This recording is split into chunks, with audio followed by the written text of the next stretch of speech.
wata shekara a nan Kano can shekarun baya, ba zan iya tuna shekarar ba, amma dai wasu ne miyagun 'yan fashi aka yanke musu hukunci aka kawo su nan kofar mata.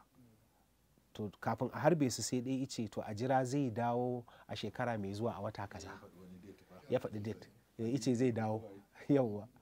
Saboda haka kaga da aka zo aka yi har yanzu lokacin ya fice ana ta jira za a ga zai dawo. A karama da ba a dawo yanzu wani ya tafi an raba gado, in ya dawo ya ina zai zauna shi sai ce ana a dinga gusawa. To kaga babu wanda ya tafi ya dawo, tunda babu wanda ya tafi ya dawo to za a gane cewar lallai akwai wani abu a gaba.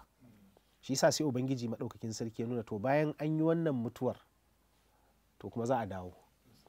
Kaga wannan shi kuma ana son a tabbatar mana da imani da ranar lahira.